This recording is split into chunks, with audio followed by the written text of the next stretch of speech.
یو کس دی او د هغې کس ذهن کمزوری شوی دی یا د هغه د دماغو کمزوري ده،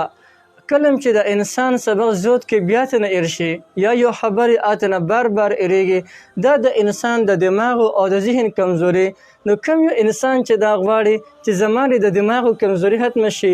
زما د ذهن کمزوري ختمه شي، هغه د سورة الانبیاء آیات نمبر 79 ففهمناها سلیمان وکلا آتینا حکما وعلما وسخرنا مع داود الجبال یسبحن والطیر وکنا فاعلین. دا آیات مبارک چې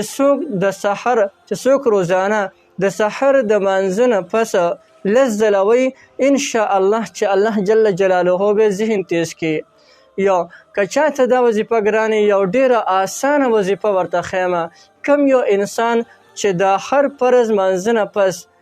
هغه چې دی د هر فرض مانځه نه پس 11 ځله د الله جل جلاله د پاک نوم اخلي، یا قویو یا قویو یا قویو، الله جل جلاله به د دې انسان ذهن تیز کړي. اوس یو کس دی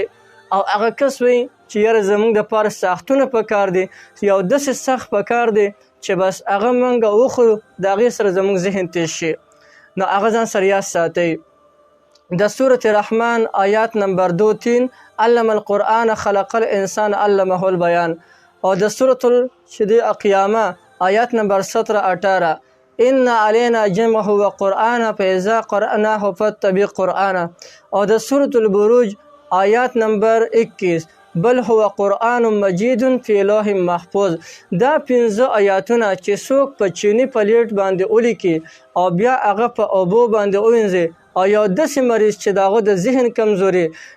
یا د هغه د دماغو کمزوري په هغه باندې وڅکي، نو الله جل جلاله به د دې انسان د ذهن تیز کړي او د دماغو کمزوري به ختمه شي.